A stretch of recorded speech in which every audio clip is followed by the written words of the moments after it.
Now for some analysis on what's going on in the world, we're joined by Washington Post columnist David Ignatius.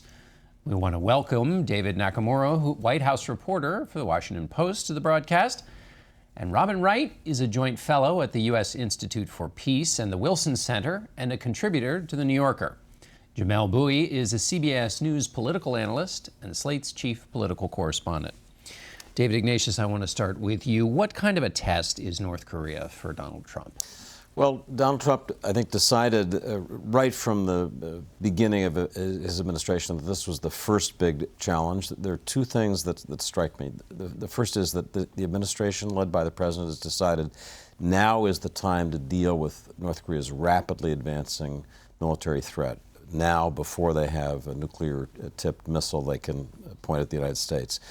The second, and that obviously includes more discussion of military options than we're used to. Second is to work closely with China and to make the concessions necessary to draw China in as a partner. It's been striking in the president's first 3 months. It's almost, head-spinning how much he's changed his line on China, a country that was raping the United States during the campaign. Now, the White House talks of China as our key partner in dealing with North Korea. The president tweets praise for China's diplomatic efforts.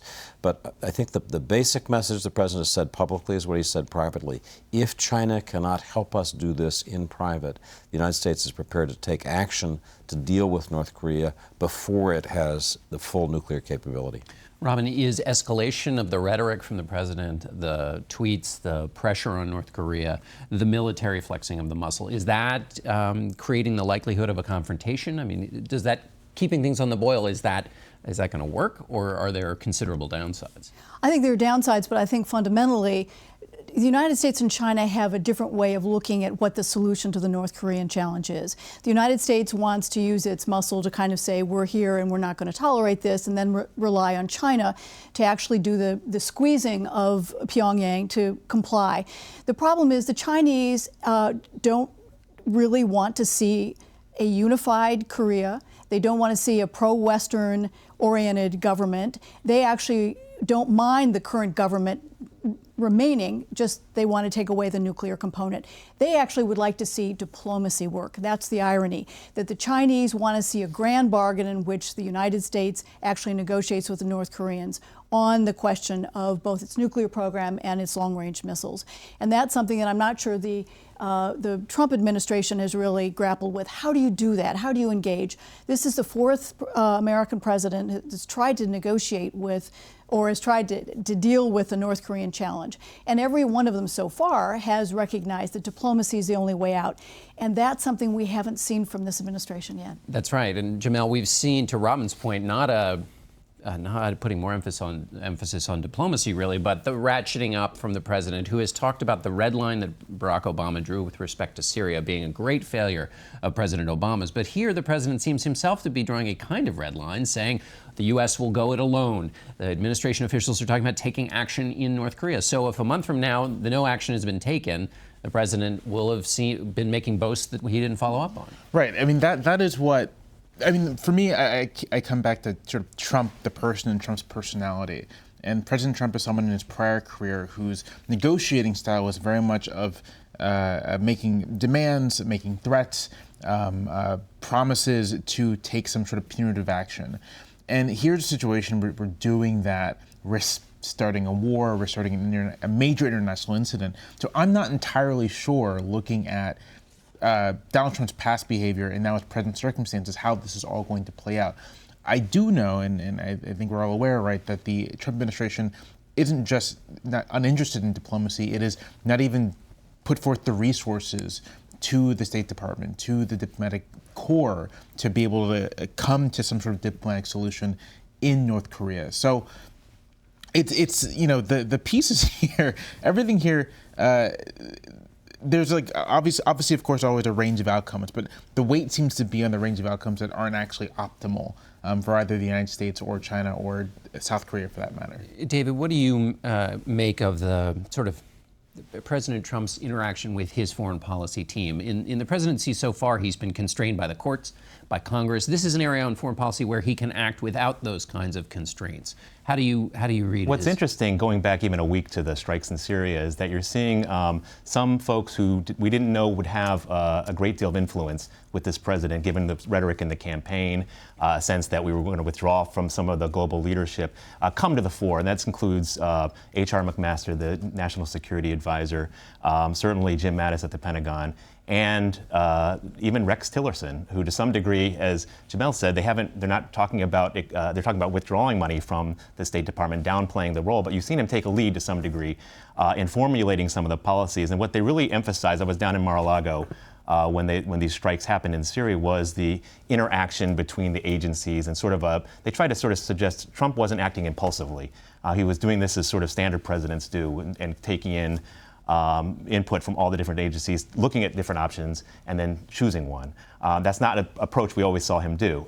With North Korea, I think you're seeing some of the same things. The president's put a lot of emphasis on his military, letting them take the lead, and in sending a strike force to the Korean Peninsula is certainly sending a message that it's not business as usual. With North Korea. At the same time, there's been no plan.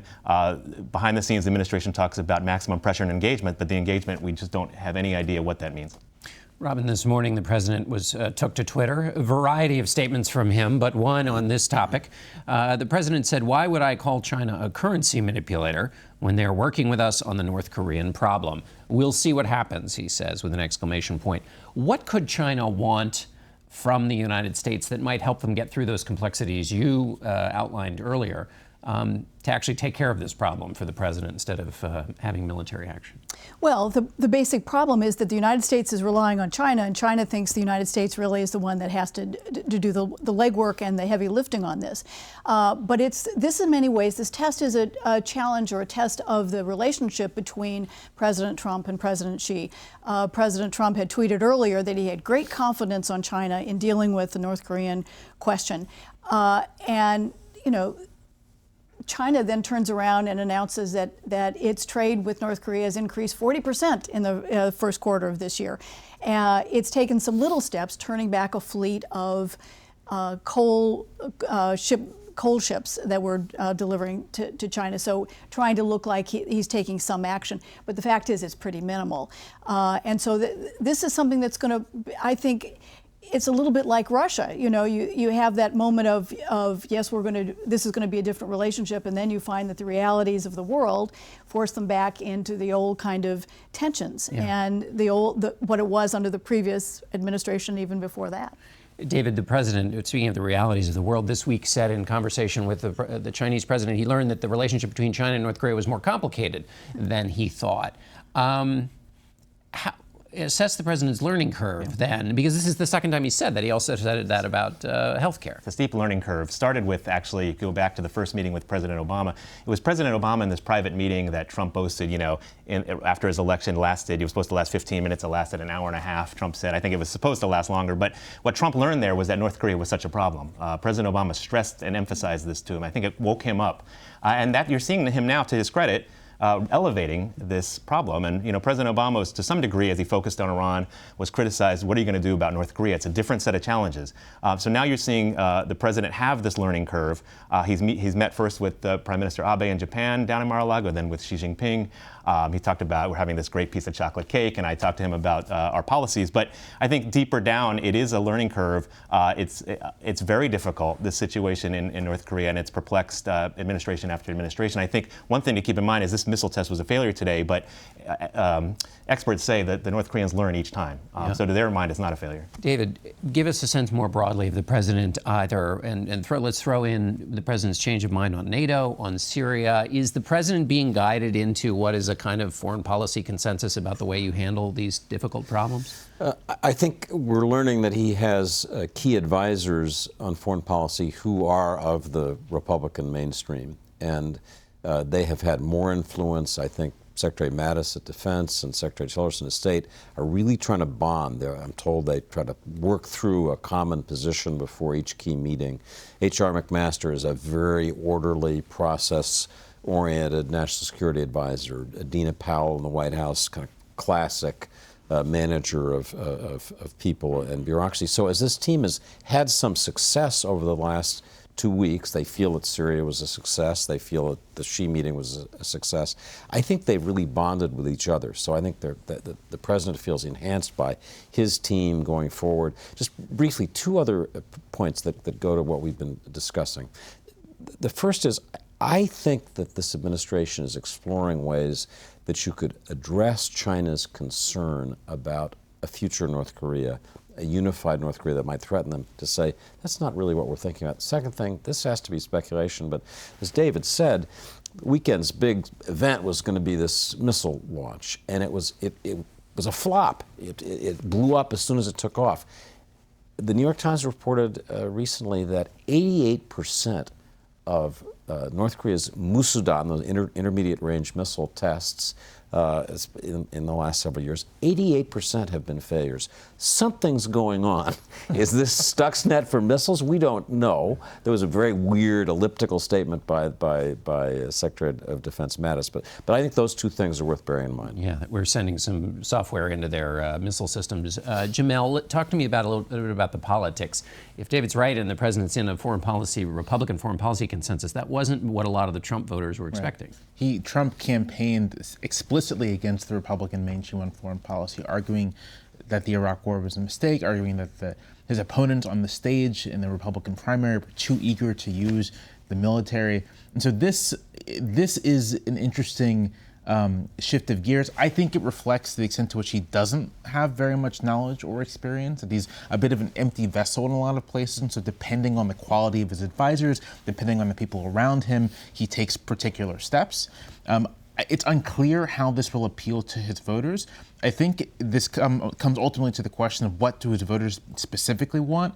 There's a chance, right, that this new approach alienates them, but there's also a chance that because the Trump administration is moving forward on its immigration plans, continuing to deport and continuing to harass immigrant communities, that it will shake out, evenly. All right, we're going to have to end it there. Thanks to all of you, and we'll be back in one moment with some historical perspective from author David McCullough.